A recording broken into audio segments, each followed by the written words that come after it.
Licenciado Jaime Félix Pico, ¿cómo está? Muy buenas tardes. Muy buenas tardes, Luis Antonio, a tus órdenes. ¿Cómo estás tú? Gracias, bien, gracias a Dios. Es un gusto saludarlo, sobre todo para esta entrevista, para investigar qué es lo que estamos haciendo sobre la génesis del Centro Cultural de Desarrollo Casa Peiro, de Desarrollo Cultural Casa Peiro. Usted en Pericos. En Pericos, exactamente. Usted fue una de las personas que intervino y principalmente en la adquisición de este inmueble que ahora es el Centro de Desarrollo Cultural Casa Peiro en Pericos, Mocorito. Por favor, licenciado, platíquenos cómo fue que el gobierno del estado, que es que según tengo entendido, adquirió este inmueble. ¿Cómo fue esa génesis? Sí, cómo no, te voy a platicar lo que yo conozco porque ya los detalles operativos de la operación de compra-venta, pues no la conozco, ¿no? Pero sí te voy a dar algunos elementos de cómo fue posible que adquiriera ese inmueble. Ese inmueble perteneció, pues como todos saben, a la familia Peiro, que precisamente el nombre del Centro de Desarrollo Cultural lleva el nombre Casa Peiro. La familia Peiro fue la propietaria durante más de 100 años, desde que llegó el primera familia o persona de ese apellido y se asentó en esa zona ahí del municipio de Mocorito. La familia Peiro, uno de la última generación, más bien que vivió ahí en la casa, los hijos eran puras damas, puras mujeres y un hombre que es el señor Inés Peiro Urrola Goitia. Señor Inés Peiro Urrola Goitia abandonó el pueblo de Mocorito, se fue a sus actividades profesionales a vivir en México y la familia, el resto de sus hermanas quedó en Culiacán. La casa dejó de habitarse probablemente en los años, a fines de los años 60, que es lo que yo sé y que me platicó la señora Elvira de Cariaga, o Elvira Cariaga, que hizo un libro alusivo a la casa, a sus experiencias que vivió en esa casona, que le llamó la casa aquello que los años dejan, algo así.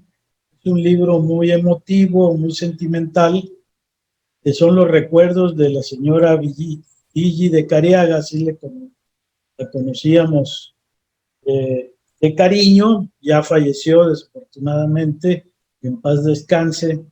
Ella escribió sus experiencias que vivió en esa casa y de por ahí empecé yo a conocer la historia de esta casa, la hacienda de Nuestra Señora de las Angustias, de aquí de Pericos, hoy convertido en un centro de desarrollo cultural, Casa Peiro, del Instituto Sinaloense de Cultura. Sin embargo, después de dejarse de habitar la casa por la familia, fue quedando en el abandono, en el total abandono, casi en ruinas, digamos. No tengo el dato exactamente cuándo la familia vendió esa propiedad a una familia que tampoco tengo el nombre, pero sí sé que era una familia de fuera de Sinaloa, creo que está en Guadalajara o en México, en algún lugar. Fue vendida esa casa, pero parece ser que los compradores pues no tuvieron interés en su rehabilitación y permaneció por ahí abandonada mucho tiempo, que fue incluso refugio de algunos grupos de esos de rehabilitación de drogas y todo esto, pero ya estaba la casa en tales condiciones que ya no se podía habitar porque los techos estaban cayendo, la pudrición de las vigas, gran maleza, estaba llena de animales, alimañas, etcétera. Pero pues ahí permanecía la casona con una presencia muy importante en la plazuela ahí de Pericos, y pues todo el mundo la veía desde fuera, ¿no? Y fue motivo para que los estudiantes del Colegio de Bachilleres del plantel Pericos hicieran ahí de vez en cuando, y sobre todo cuando tenían ellos los festivales culturales, diciembre por ahí, todos los años, organizaban adentro de la casa la pastorela tradicional de la Navidad. Y bueno, lo hacían adentro en un ambiente, pues también primero limpiaban lo que podían y utilizaban ahí el jardín para hacer la pastorela, que era muy, muy concurrida, y además el ambiente de ruinas pues le daba ahí una atmósfera muy particular al evento ese. Yo tuve la fortuna pues de trabajar en el Colegio de Bachilleres, en la dirección de administración, y tenía mucho contacto con la dirección de extensión de la cultura que ocupaba en ese entonces la maestra Alicia Montaño. La maestra Alicia Montaño era la que tenía a su cargo la organización de todas las actividades culturales en los planteles. Entonces, el Festival Cultural de Pericos pues era uno de sus actividades. Y bueno, ahí aparece la casa. Yo recuerdo que en uno de esos festivales, estoy hablando de 1998, 99, fines del siglo pasado ya, el COBAES en estos festivales hacía reconocimientos a personajes ilustres o destacados del pueblo de Pericos en el marco de esa fiesta, y creo que fue el año 1999, año 2000, algo así. El gobernador era Juan Millán. Se le hizo un homenaje a Inés Peiro Urroleagoitia, y creo que también al año siguiente se le hizo un homenaje a otro personaje distinguido ahí de Pericos, un político muy destacado. Ahorita se me fue el nombre, pero acaba de ser incluso reconocido a nivel estatal por el gobierno del estado, o allá en México el gobierno federal. Fue el fundador del partido de la Revolución Democrática o del Partido Popular Socialista, no me acuerdo, pero es uno de estos personajes importantes. También se le hizo un homenaje esa vez, y así cada festival había un homenaje. En el homenaje a Inés Peiro se le planteó por parte del doctor Ernesto Cebreros Murillo, director del COBAES en ese entonces, se le planteó la posibilidad de que interviniera para que, a ver si se podía adquirir la casona, para que quedara como un espacio cultural para el COBAES. Ahí nació pues esta primera etapa, esta primera parte, en donde ya el entonces presidente municipal, nuestro querido amigo Juan Avilés, también había visualizado la posibilidad de adquirir esa casa y se sumó a este proyecto, solicitando al gobernador la adquisición de la casa. Tiempo después, Inés Peiro logró concertar la compra de la casa por parte del gobierno del estado a un precio muy accesible, de tal forma que el gobierno del estado aceptó adquirir la casa. Esto pudo haber ocurrido en el año 2002 o 2001, 2002. Aquí hay un personaje importante que juega en esta historia, que es el entonces secretario de Finanzas, Óscar Lara Arechiga, también ha fallecido, que en paz descanse, que él puso pues todo su interés en adquirir la casa también, dada la relación familiar que tenía con la familia Peiro.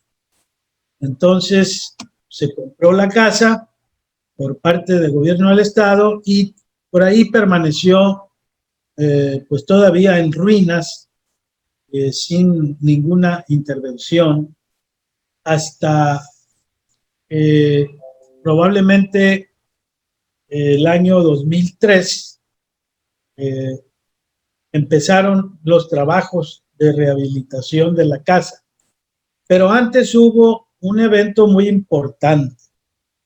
Ya te había mencionado yo que la señora Villi Cariaga, mejor dicho, escribió un libro, esto que te decía, de la casona, donde narra sus experiencias.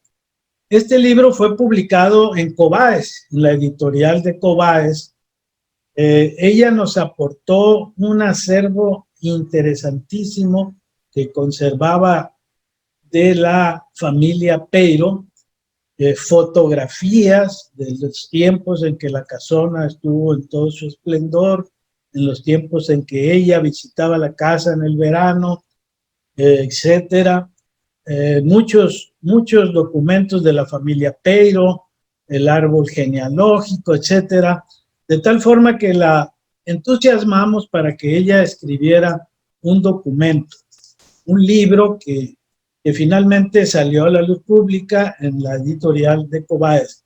Y la presentación de ese libro fue en el marco también de un festival, probablemente haya sido el festival del año 2002, que se hizo, y de esto Alicia Montaño nos puede platicar muchos detalles de este evento, porque la casona estaba en ruinas y se decidió hacer el evento de presentación adentro de la casa. La casona tiene un gran portal que se mandó limpiar para este evento. En la noche no tenía luz eléctrica, se pusieron algunas reflectores, algunas lámparas, pero también algunas lámparas de aceite, de tal forma que se creó una atmósfera muy interesante ahí.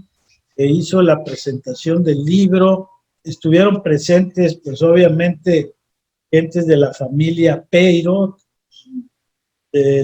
vino Inés Peiro a ese evento igualmente a comentar el libro, y estuvo Óscar Lara, recuerdo, y la maestra Alicia Montaño preparó ahí un evento cultural de danza, vistió a todos los alumnos a la usanza del siglo XIX, que se anduvieron paseando entre el público. Un evento, la verdad, muy lucido, muy bonito, que marcó, creo yo, el interés, o renació el interés para que de inmediato se procediera a la rehabilitación ya física de la casona. Yo creo que ese fue el punto quiebre, pues, para que el gobierno del estado decidiera aprobar un presupuesto para rehabilitar la casona. Hasta ahí te la dejo, no sé si está respondida bien tu pregunta. Bueno, no, está muy interesante todo lo que usted me está diciendo. veo que también voy a tener que entrevistar a la maestra Alicia Montaño. Pero usted no sabe de cifras, cuánto costó la casa, nada de eso. No, no, no, por supuesto. Sé que fue una cantidad muy módica, muy diferente al monto que al principio se pensó que pudieran venderla a los propietarios por la relación que seguramente tienen con el señor Inés Peiro. Ellos mismos la vendieron. Ellos mismos la vendieron. Bueno, en esto no hay problema, cuestión de ir al registro público de la propiedad para poder ver los antecedentes de la propiedad en la escritura y ahí vamos a sacar todos esos datos, ¿verdad? ¿En qué año fue en que se presentó el libro? Con precisión no te lo puedo decir, pero debe de haber sido en la Navidad del 2002, del año 2002. Entiendo. Siempre. No, pues no lo tengo, lo voy a tener que adquirir, espero que todavía esté a la venta ahí en Cobás. Y probablemente si no, yo tengo por ahí un ejemplar, te lo puedo prestar para que lo veas. Si no, pues creo que en el libro es que hay una reedición que hizo Cobás hace unos años, porque la edición original se agotó. Me imagino. No, y todo el pueblo de Perico está encantado con la adquisición del inmueble, ¿no? Y del centro de...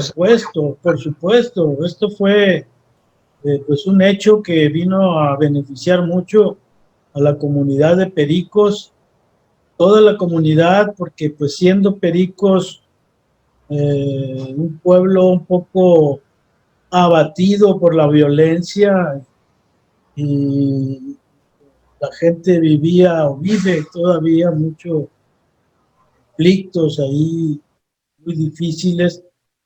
Su juventud y su niñez pues estaban amparadas en ese medio tan difícil, tan complejo, y no tenían ninguna opción más que la educación formal para formarse más integralmente, de tal manera que este proyecto que inicia con la adquisición y luego la rehabilitación y luego la formación del centro cultural, pues ya fue todo un beneficio.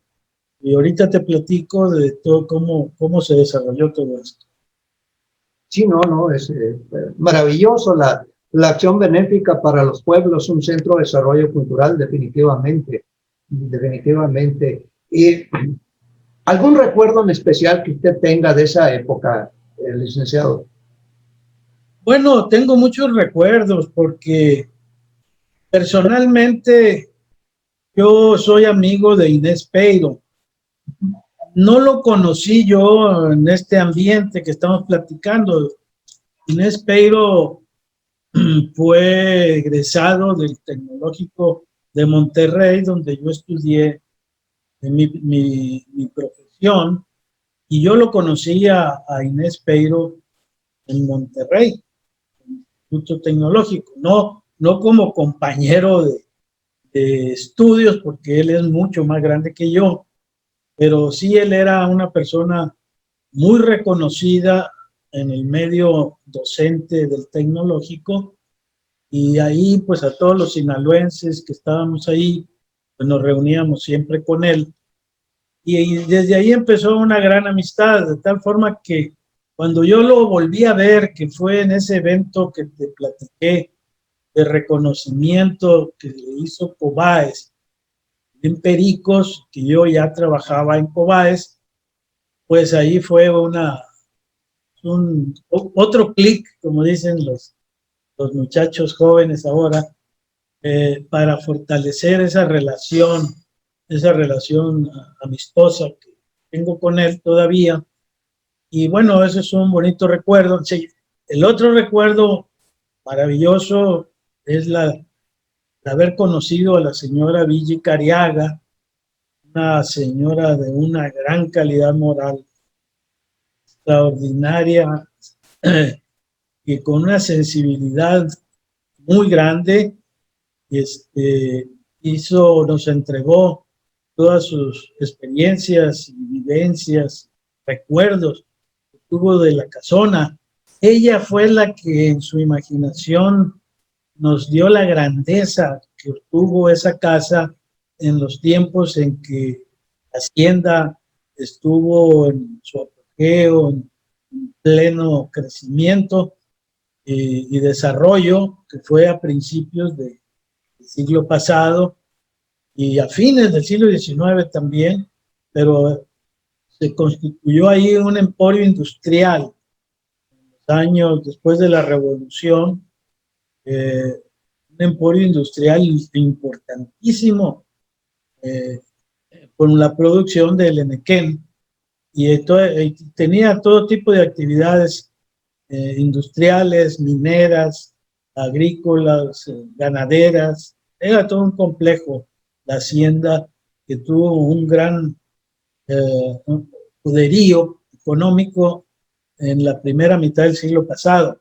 Entonces, obviamente que pues, la casona era la fachada de todo ese mundo de progreso, pero pues ya en su abandono, pues la señora tenía mucho sentimiento y por eso escribió el libro con ese sentido de un poco de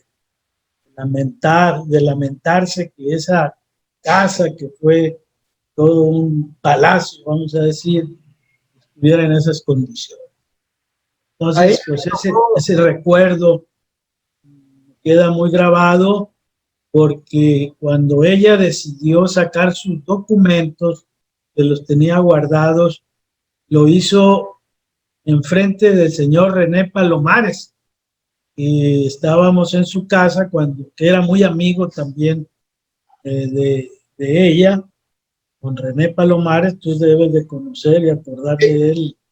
Claro que falleció sí. También un personaje de Culiacán, promotor del rescate del centro histórico de Culiacán.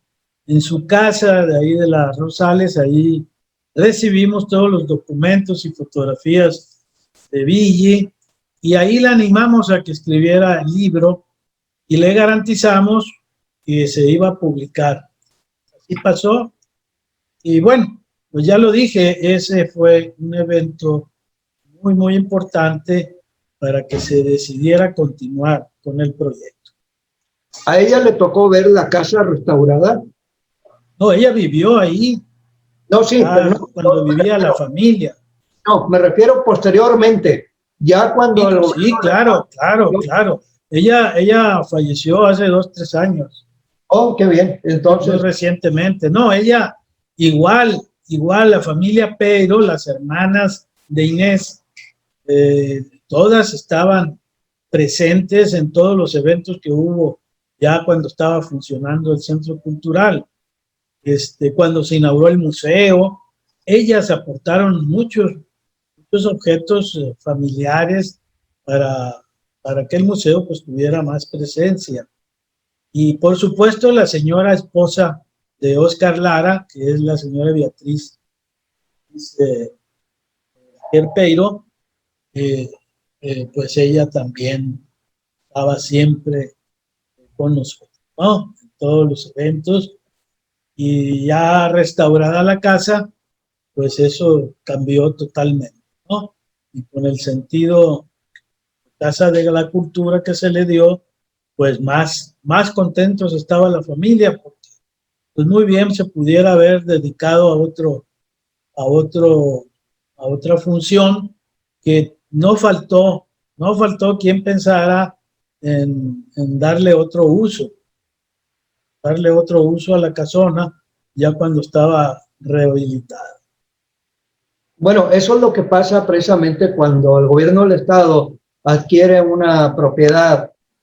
Varias secretarías se la pelean, ¿no? Varias dependencias de gobierno. Me imagino que también de hecho, tengo curiosidad en saber, como también me lo dijo el doctor Juan Salvador Avilés, él se pregunta a sí mismo, ¿por qué razón Cobáez no se quedó con la casa? ¿Por qué el ICIP? Bueno, pues ahí sí hay una historia en la que yo soy parte de muy importante. Y bueno, pues te la voy a platicar para que la registres desde mi punto de vista, por supuesto. Eh, eh, Resulta que el periodo del gobernador Juan Millán, que fue cuando se empezó la rehabilitación, debo de darle crédito primero al arquitecto Ramiro Pérez Michel, que fue el encargado de del proyecto primero de rehabilitación, de hacer los acuerdos con el INA, porque el INA estuvo presente en la intervención de la casa. Por supuesto, porque se trata de un monumento histórico de antes del siglo de 1900, que es lo que cubre la ley de monumentos históricos. El arquitecto Ramiro Pérez, pues fue el responsable hasta el final, porque en la primera etapa él empezó, por supuesto, y hubo otra etapa que ahorita te la voy a platicar. Perdón, Ramiro Pérez y el segundo apellido es Michel. Perfecto. Ramiro Pérez Michel. Terminando el periodo de gobierno de Juan Millán en el año 2004, 2003, 2004,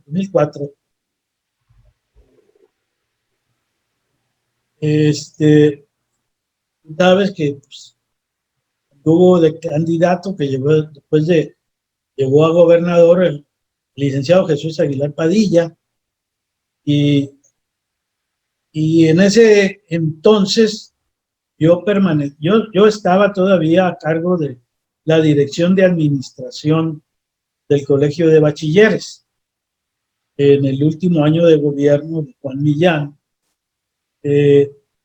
ya cuando se había terminado la primera etapa, que creo que fue una inversión no así muy grandiosa, pudo haber sido alrededor de $1,000,000, no sé. Pero la casa quedó en muy buenas condiciones, se rehabilitó la parte más antigua porque tiene dos etapas constructivas la casa, la que data del siglo XIX para atrás y la que data ya del siglo XX, a principios del siglo XX.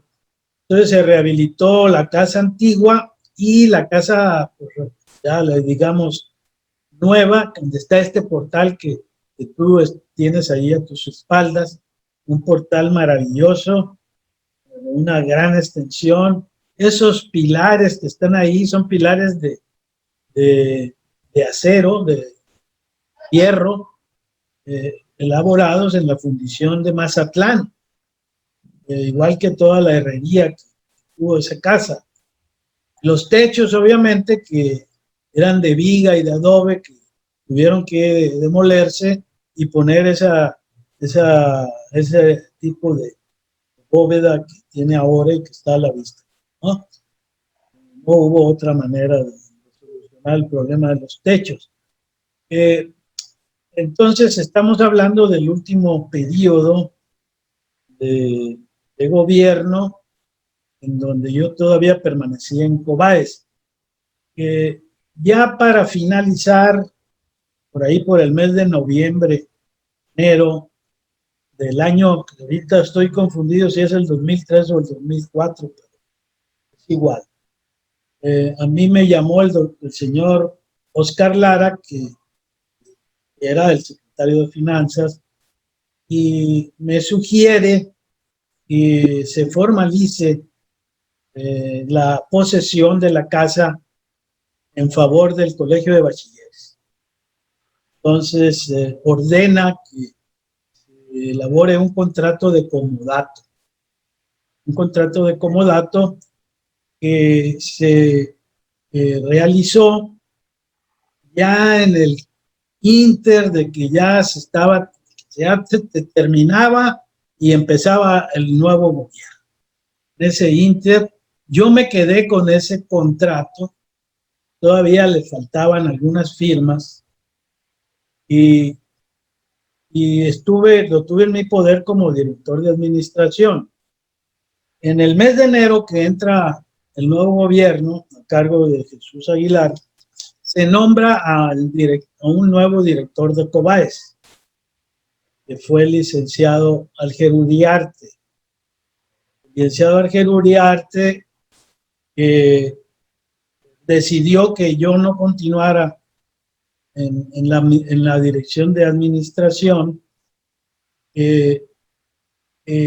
porque tenía otra opción que le había propuesto el señor gobernador, como así fue. Curiosamente, era ir a trabajar al Difocur, en ese entonces Difocur. Y en ese salto, teniendo yo el conocimiento de esa situación del convenio de comodato y de que probablemente el nuevo director de Cobaes no le mostró interés a la casa porque pues implicaba gasto, implicaba una serie de nuevas cuestiones, etcétera. Probablemente eso yo no estoy seguro, ni sé tampoco por qué no le puso interés a la casa. Cuando yo llego a Difocur, le propongo al director, que en ese entonces era Ronaldo González, y le pareció un proyecto muy interesante, pero también pues con el problema del presupuesto, porque pues, para echar a andar la casa esa, un centro cultural, pues ameritaba una inversión importante, en todos sentidos, recursos humanos, recursos materiales, equipos. Sin embargo, lo aceptó. Y bueno, él hizo lo conveniente para negociar la situación con Oscar Lara, que siguió en el cargo del secretario de Finanzas, de Administración y Finanzas, para que se concluyera el traspaso de la casa en poder de hoy Instituto Sinaloense de la Cultura. Ahora bien, como mi responsabilidad dentro del entonces Difocur era manejar, que le llamaban entonces Sistema Estatal de Cultura, pues yo tenía que ver con todas las actividades culturales en todos los municipios del estado. Y bueno, Pericos fue uno de mis primeros proyectos para lograr diseñar un centro cultural con actividades específicas, talleres, cursos, etcétera, que elaboramos junto con la maestra Yudisa Sueta. Yudisa Sueta, que aportó pues todo su conocimiento como académica, como maestra, etcétera, en arte y cultura. Entonces, este proyecto, una vez que se diseñó, perfectamente bien diseñado, fue perfectamente bien planificado para que no fuera a fallar nada. Aquí entra en juego un factor que yo creo que ha sido el que le dio más sustento y fortaleza a la primera etapa del centro cultural, que fue la ciudadanía, la población de Pericos, que obviamente encantada de tener ya ese inmueble rehabilitado y que no fuera un centro ahí un foco de infección y de centro de reunión de vagos, etcétera. Y no hablo de los rehabilitados, sino que estaba ahí libre, a cualquiera se metía, etcétera. Entonces la gente pues estaba muy contenta y asumió su responsabilidad. Entonces ellos quisieron también participar y aportar qué es lo que querían hacer del centro. Nosotros les dimos apertura total para que ellos opinaran y dijeran y también se comprometieran, porque en un momento dado pues ellos son los padres de familia que a quienes nosotros íbamos a llegar para que nos mandaran a sus hijos al centro a tomar estos cursos que íbamos a presentarles. Pero entonces, por eso constituimos un comité ciudadano, que llamamos Comité Cultural de Ciudadanos, con el cual interactuábamos, hacíamos reuniones. Yo seguido iba a Pericos a reunirme con ellos, hasta la reunión de presentación que hicimos la maestra Yudisa Sueta y yo en qué iba a consistir el proyecto que les estábamos poniendo a su consideración, que fue totalmente aceptado y que en ese momento pues el proyecto consistía en lo siguiente, te lo voy a relatar aquí rápidamente, ¿no? Se diseñaron talleres de artes plásticas, talleres de guitarra para niños y para adolescentes o jóvenes. En niños trabajábamos de 6 a 12 a 9 años y otro grupo de 12 a 14. Y luego para jóvenes también. Un taller de orquesta infantil. Se compró todo un equipo, se mandaron a hacer una serie de instrumentos musicales para niños, casi todos de percusión, xilófonos, marimbitas, maracas, triangulitos, todo era percusión, era lo que le llamábamos el taller de orquesta infantil. Eso era para puros niños. Y el taller de coro y de canto era otro taller de coro infantil y juvenil. Y el taller de danza. El taller de danza tuvo la característica de que lo avasallaron las señoras del pueblo de Pericos. Todas quisieron inscribirse en el taller de danza. La verdad que fue todo un éxito, además de los jóvenes. Y instalamos en una de las salas un cineclub, un cine en donde se instaló un proyector. Acuérdate, tú que eres técnico, con un proyector, con una computadora o simplemente una grabadora, esas de video todavía de cinta o de CD que pesaban, una pantalla. Se hizo un cineclub, era parte de las actividades del centro. Y luego se empezó a formar el museo más adelante. Posteriormente se incorporó otro taller que fue el taller de teatro. Entonces, en esta primera etapa empezamos a reunirnos con el grupo ciudadano a finales del año 2003. En donde les presentamos el proyecto y ya para enero ya el instituto ya había adquirido el equipo musical, las guitarras, los bajos, los pianos, etcétera, que se necesitaban para los talleres, las mesas para los dibujos, etcétera, etcétera. Ya se compró todo ese material, se instalaron mesas, se armaron las oficinas. Llegó en un momento dado pues a estar disponible como una verdadera Casa de la Cultura, un responsable a su cargo, que el primer responsable fue nuestro amigo Jorge Soria, junto con el otro Jorge, que es Jorge Eiro.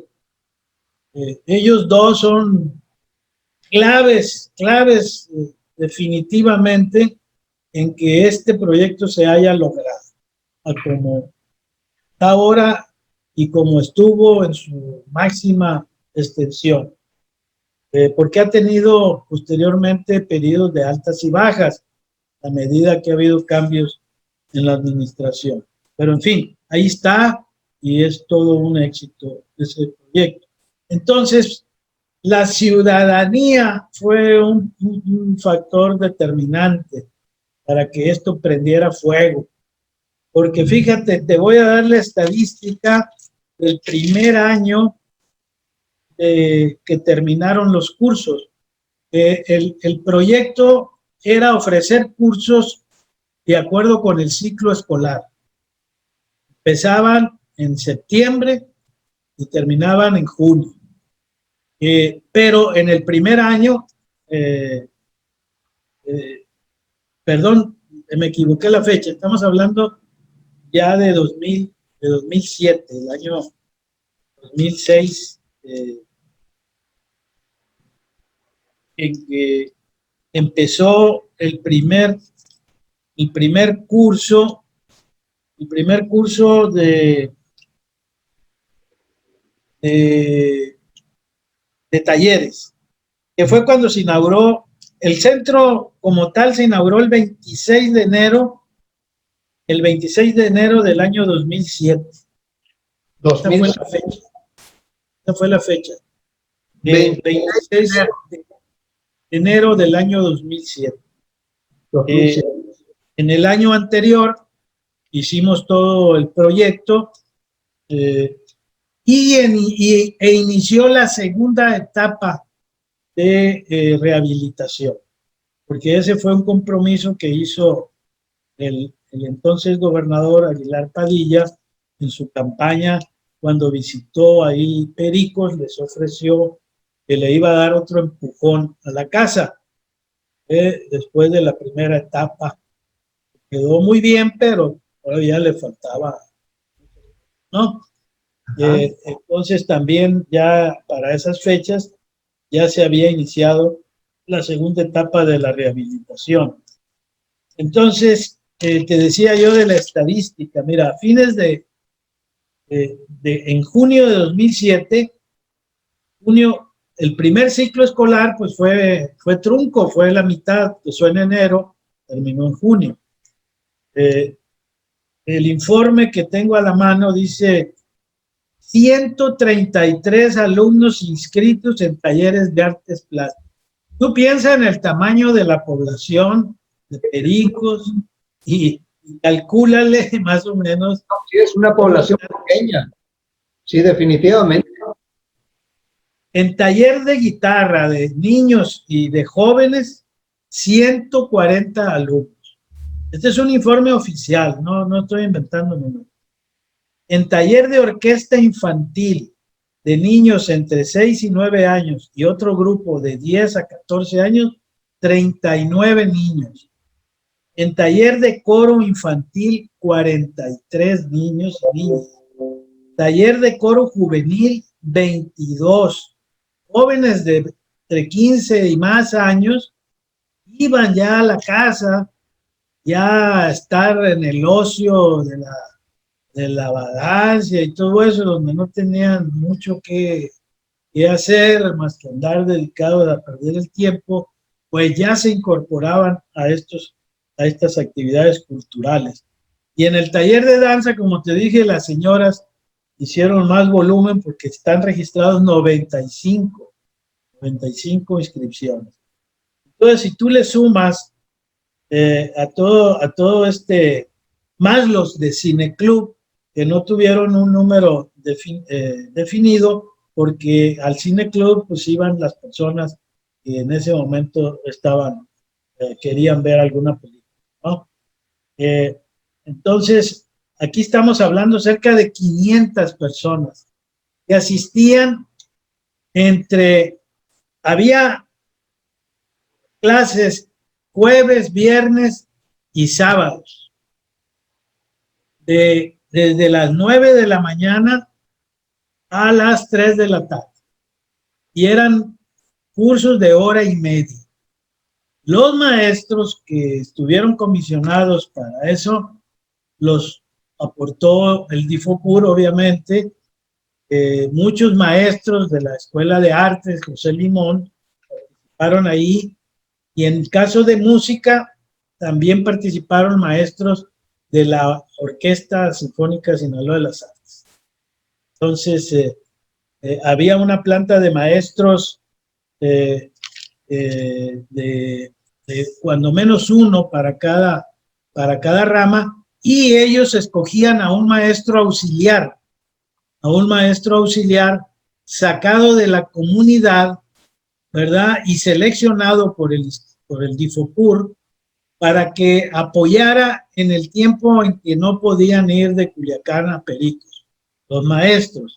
Entonces, también a ellos se les contrató y se les pagaba, obviamente,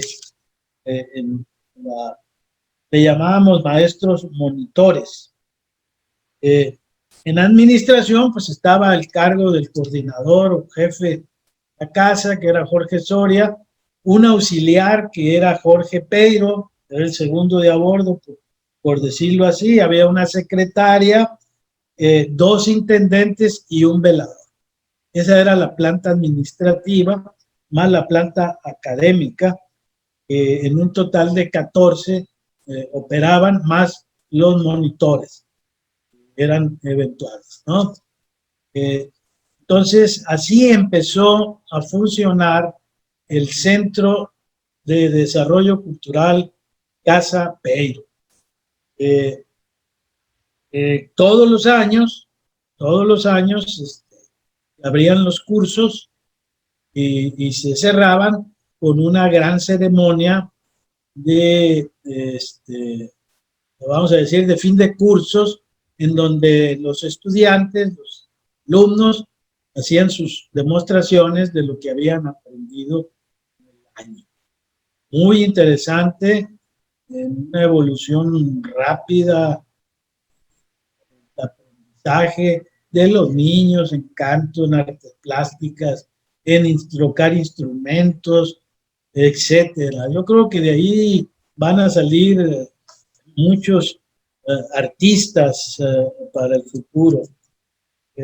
Entonces, estamos hablando pues de que inició esto en 2007 y ha continuado hasta nuestros días, con altibajos, digo yo, pero su etapa, yo dejé Difocur en el año 2009, o sea que todavía estuve pendiente de, pasaba ahí 2 años más, en 8 y 9, a fines del 9 dejé yo, no Difocur, dejé mi cargo para incorporarme a la comisión conmemorativa del bicentenario, de la Revolución, desde Difocur. Ya en ese entonces Instituto de Cultura.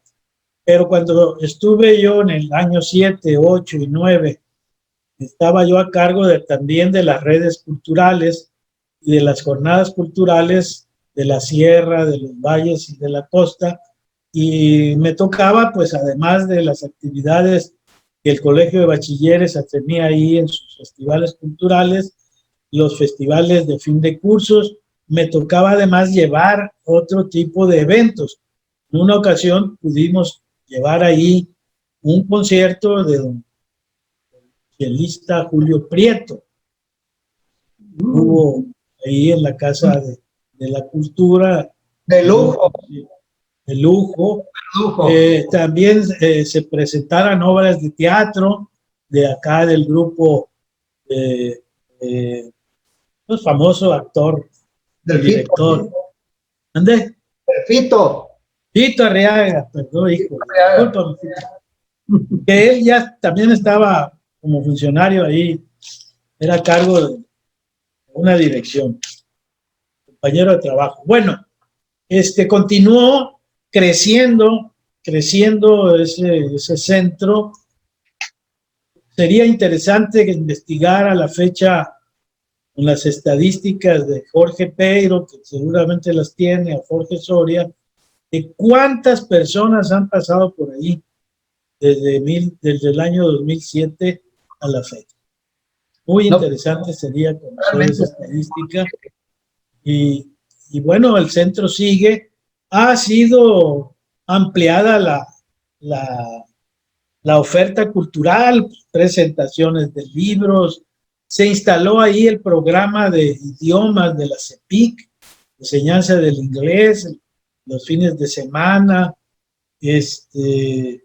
Tienen ahí eventos importantes de reconocimiento a las fechas fundacionales de Pericos, ahí se festejan. Una actividad intensa, cultural, que ha favorecido mucho a esa población. Los cronistas de Sinaloa hemos estado ahí varias veces. Así es, hemos tenido algunos encuentros, ingresos por ahí. Ahí a tu espalda está un cuadro de la independencia que se instaló ahí. Ahí está, se puede ver. A la Revolución Mexicana y a la independencia en Sinaloa. Es de la autoría de nuestro amigo cronista Nicolás Vidales. Y ahí quedó instalado desde las fiestas conmemorativas del Bicentenario. 2010. En 2010, exactamente. Te digo, pues ha crecido mucho, ha habido una gran diversidad de actividades ahí en ese centro. Yo dejé de tener contacto con él, pues ya después de que salí del Instituto de Cultura. Sin embargo, siempre he recibido yo pues el cariño y las muestras de solidaridad conmigo de todos los gentes que participaron desde el inicio de este proyecto, que debo mencionar principalmente a la señora de Ibarra, que vivía ahí contra esquina de la casona, frente de la plazuela, maestra, al maestro Fonseca, muy activo, muy querido también ahí en la comunidad, un gran soporte para este proyecto. El maestro director del COBAES, el doctor Sarmiento, también comprometidísimo, todos de una manera muy legítima, muy auténtica, dejando a un lado protagonismos, intereses personales, se dedicaron de lleno a sacar adelante ese proyecto. Un síndico municipal de ahí, de Pericos, también el doctor Joaquín, se me va el nombre, el apellido de su memoria, también participó muy activamente. Y personal de la casa Peiro, que fue contratado desde el principio y que todavía andan por ahí, están por ahí. Creo que en el webinar ese que tuvimos recientemente, que tú dijiste, todavía está una compañera. Y se acordó mucho de usted, lo mismo Jorge Peiro, con cariño lo recuerdan, don Jaime. Así es, que con mucho reconocimiento, y eso pues para mí es un halago que lo hagan. Pues, fue mi trabajo, no fue otra cosa, y el cariño que de alguna manera le tengo yo a la familia Peiro a través de Inés. Oscar Lara, por supuesto, que fue mi amigo querido, su esposa Beatriz, toda la familia. Se dio esa conjunción de cosas que Claro. Armaron un proyecto muy auténtico, muy legítimo, ajeno a intereses y todo tipo de cosas que muchas veces son obstáculos para Sí, estas cosas. sí, ¿Verdad? definitivamente. Entonces, por ahí creo yo que Infocur en su momento y el Instituto Sinaloense de Cultura pues tienen un bastión de la promoción y la difusión cultural que no deben de dejar por ningún motivo, deben de seguirlo fortaleciendo con la misma intensidad que se le ha dado a través de, pues de 7 a la fecha, pues ¿cuántos años son? 13 años de actividad, más otros 4 o 5 años que duró el proceso de rehabilitación, pues ya estamos hablando casi de 20 años Sí, que nació este proyecto enraizado en Cobáez, apoyado en su primera etapa por el presidente municipal Juan Avilés, que tuvo la visión de darle dimensión a la casona, y otros presidentes municipales que le siguieron, presidente municipal Cervantes, que también agarró la estafeta y la siguió, porque del ayuntamiento también se recibe apoyo a la Casa de la Cultura, o cuando menos se recibía apoyo presupuestal, ¿verdad? El otro presidente municipal, Hernán Cuevas, también le puso muchas ganas, y te estoy hablando de presidentes municipales que estuvieron en el tiempo que yo estuve atendiendo directamente ahí.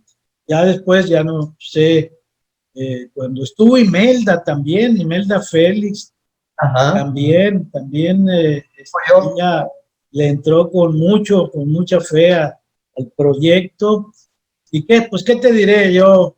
Este proyecto lo componen primero la ciudadanía, segundo, instituciones académicas como el COBAES, tercero, instituciones de gobierno como el Instituto Sinaloense de Cultura, y cuarto, instituciones municipales como el Instituto de Cultura Municipal de Mocorito. Entonces, esos cuatro organismos o entidades, mejor dicho, pues son las que están en el pilar central de este proyecto.